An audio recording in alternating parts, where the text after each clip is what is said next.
Welcome back, and the lovely Paula Vail is here, and she's sharing all about why Reiki is such an inspiration in her life that she actually had to go in the world and make a radio show, which, Paula, thank you for the whole planet. Let me just say thank you for that. That's fantastic.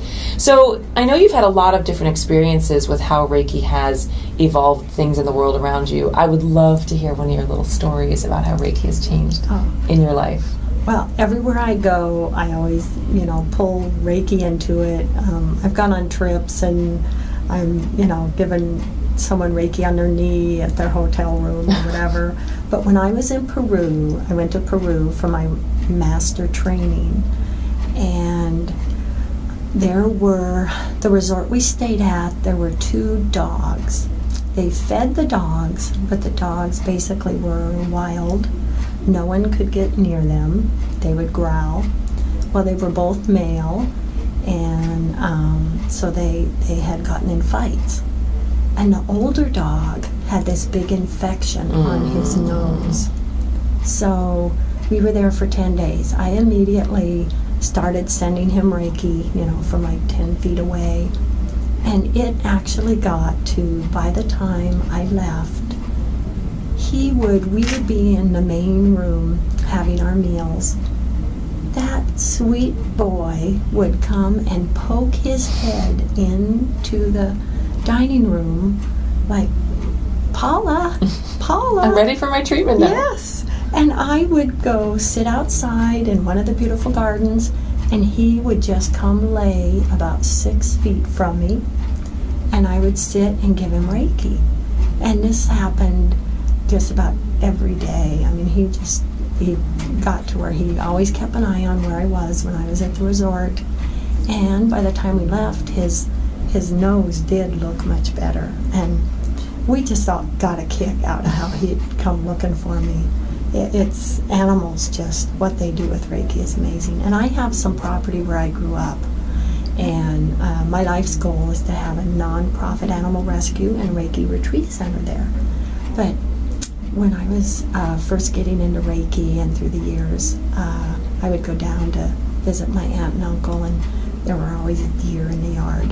And I literally would stand in the kitchen sending Reiki to deer, and I have seen them just lay down in the front yard and take in the Reiki. So it's pretty fun. Well, they don't have that critical mind that humans do of, is this good, is this not good? They're just receiving that lovely transmission, and I think that's an excellent reminder for humans that we can block a lot of really wonderful things for ourselves. We can block our own healing. We can be in our own way. That yet when we go into that space of surrender, which I know is one of your favorite topics, yes. We'll do a whole show on surrender. Yes. When you go into surrender, you can really allow yourself to receive great power and great beauty from that, and that's comes from that sense of trusting in the journey. So one of the things that would be really fun to do, because that sense of receiving and feeling it, let's give the audience a little moment to see what Reiki energy feels like, or what their own capability of energy is, even at this point, even if they're not Reikis, right? Mm-hmm. Exactly. Great idea. So everybody has in their palms chakras. Yes. So talk a little bit about the chakras, because I know you enjoy the chakras and talking about them. You've done a lovely workshop on that. Tell us why the chakras in the palms are so important. The palm chakra, when you become initiated into Reiki, the palm chakra is just awakened.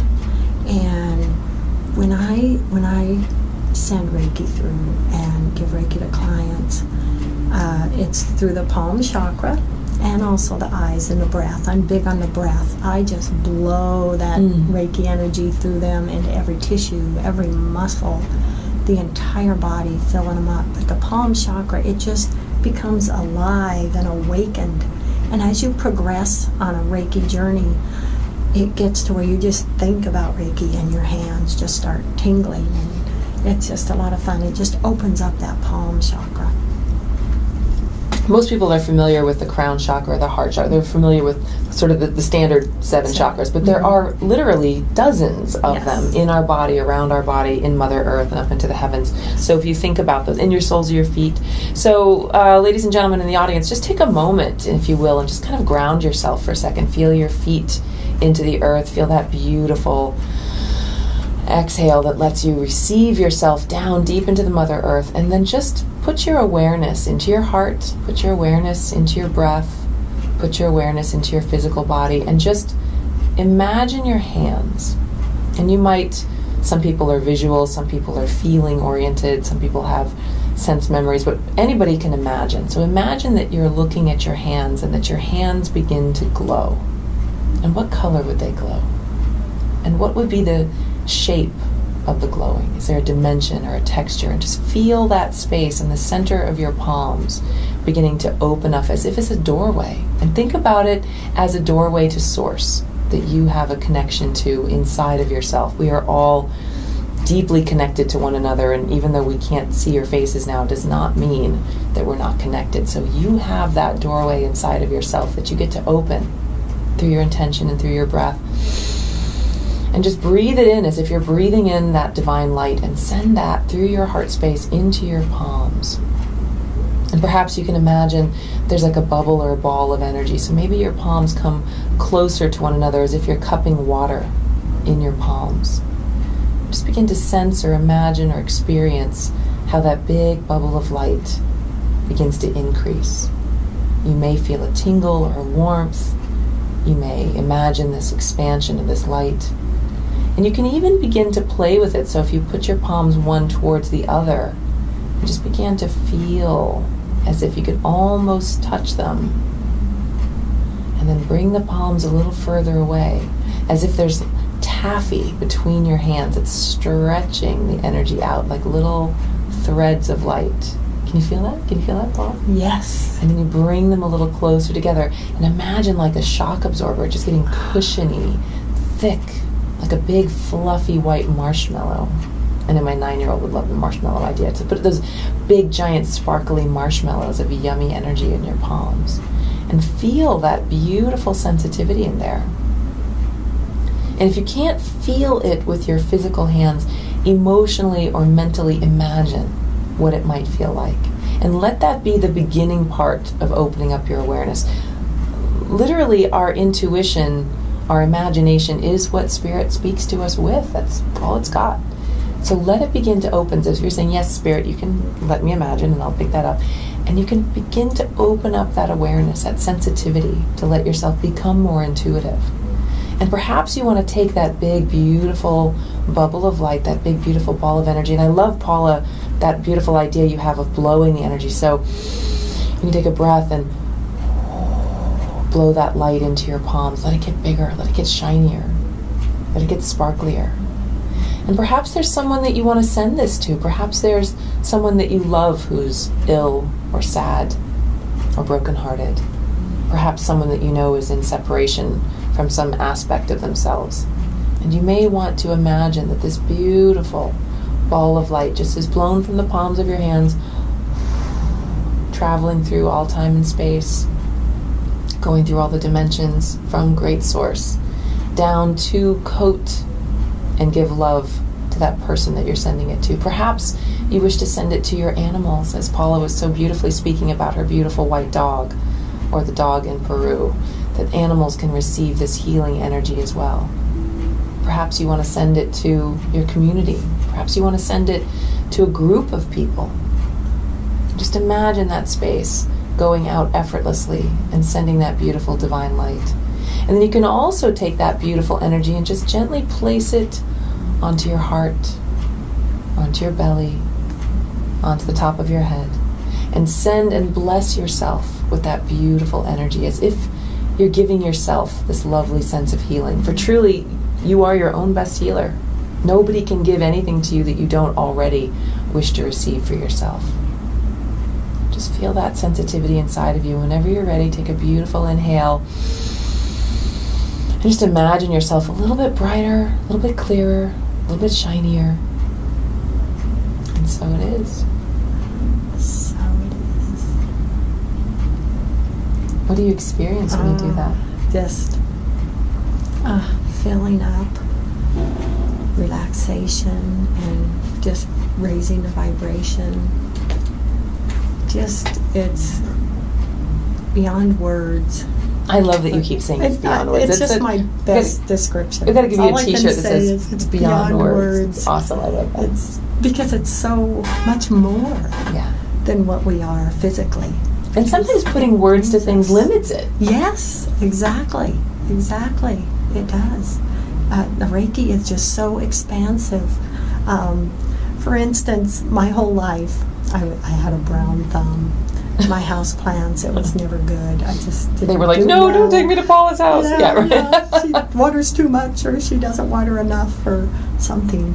Well, after I learned Reiki, I started giving Reiki to my plants because I read a study where they did a test, and plants that were given Reiki had a 800% growth spurt. And I was like, oh my gosh, okay, I got to try this. My living room now is like a jungle. My plants they're gorgeous. They've been gorgeous for years now, and they're like growing into plants across the room. I mean, it's hilarious. They're all embracing each other. They are. Let's take a picture of your living room picture of your plants and put it on your page, put it on your Facebook page so everybody can see your beautiful jungle. So our plants even love that energy. It's just hilarious. Well, again, they're just receiving. They're just receiving. They don't have that blockage on that.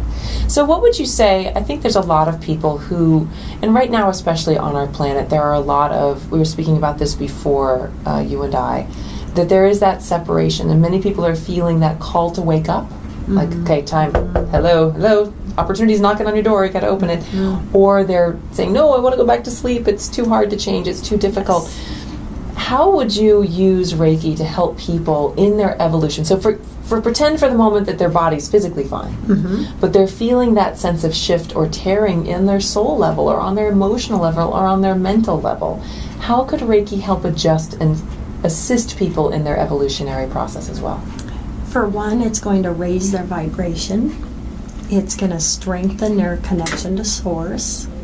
And so that right there is going to kind of open up that shell, because if you're afraid to shift or don't even realize you could shift, it's like you have this hard shell around you. Well, the Reiki is going to help you open up that shell and see light and see love and see self-empowerment and raising a vibration. And so if there's a shift that you're looking for or out there that you didn't even know you was aware of, well, the Reiki is going to open you up to feel that and to surrender to that and open to that. I'm very big on surrender. I'm going to do a whole show on that. And I look at it like, when I started, I've always been big on surrendering to Source, but even more so after Reiki. And I look at it as I surrender. It doesn't mean I don't have my goals. I don't do my research. Surrendering's not giving up. No. Not at all. It's just allowing Source to manifest what we may not even see. I use an analogy, make a garden. I go outside, I work the dirt, I dig the holes, I plant the seeds, I step back. Okay, I'm going to look at the sun and say, Source, bring the sun. The sun is going to make my garden grow. I open my arms to the rain. The rain is going to make my garden grow. So I'm tending my garden, but Source is making my garden grow, making those flowers bloom. So it all goes together. And the more we connect or allow ourselves to connect, oh my gosh, what can blossom in our lives? I love that beautiful analogy coming from a woman who had a brown thumb who's now tending this fantastic garden that we're all growing with Reiki. It's really true though, and I like that allegory. You have this seed. Now, you and I can plant it and give it fertilizer and all the Reiki we want. But if that seed does not have the building blocks for growing, she ain't never going to grow. That's where Source is. Source is that magical energy inside of the seed. We, as the tenders of our garden, we have to weed it. We have to keep the snails out, to make sure it's got plenty of fertilizer. That's our job, to fertilize and tend our lives so that the magic that is Source can already happen. Otherwise, we will crowdsource out with crazy weeds and other people's nonsense. Yes. So we do have to show up and do the work. And yet, the more we do that and surrender and let Source do its work, then there's that partnership. Yes. Oh, well said. well said. You become a partner in the Yes. destiny of your life instead of a Yes. happenstance that life is happening to you and you're buffeting around off the walls. Yes, yes. I live in the mindset, I am the water, I'm not the wave. I'm the water. The waves come, life's bumps, and we all have those, but I am not those waves. I am not those bumps and those challenges. I am the water. I will stay in my heart. I will look at those waves. I will make decisions out of compassion and love, and I will let those waves go by. I will stay the water. I like that image too because I'm very visual. So when you're saying that, I'm imagining the ocean, for example. And we know the ocean is fathoms deep. So there's the surface level that's happening.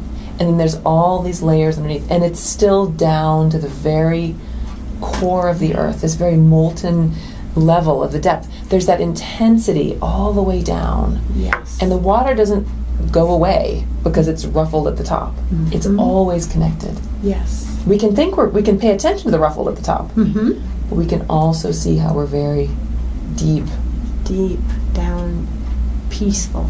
Yeah. calm at the center. Yes. And you get to choose what layer you're going to hang out in. Yes, exactly. I love that, Kristen. Yes. Okay, we've got these visual people here for the radio, so there you go. You get to have the visual head trip at home as well. That's kind of fun. Then we put little boats on it. Swimming. And it was the same, like people are diving off and having a picnic at the same time. Awesome, I love that. I want to go on that picnic. Yes. That would be great too. Oh, that's just the perfect way to look at it. The Reiki really does seem to bring people from all over the world together, all paths of life. And I know that you've also evolved your practice to bring in other modalities. So Reiki doesn't belong to any body, it doesn't belong to a particular religious affiliation. You can be any cultural identity that you want and still use this energy. Why don't you speak a little bit about how it transcends all of these barriers? It does, because it's not a particular religion. It's just you connecting with Source, God, whatever you want to call it, totality, Great Spirit, the highest consciousness. And we are all that. Around the world, we are all that. So we are connected, whether we realize it or not. And the Reiki, just by raising our vibration and opening our heart to that, that just brings us more aware of that connection and the love that really we all share. It's true. Every nationality and culture seems to have their own version of how Reiki will work. So when we come back, let's talk a little bit more about this, because I know we have another commercial break to open up the space for. And we'd absolutely love to hear from the community. What do you think about this, and how does the energy in your culture work with being involved with healing and blessing and light? Thank you, Paula. Yes, thank you, Kristen. All right, we're all clear. Nice.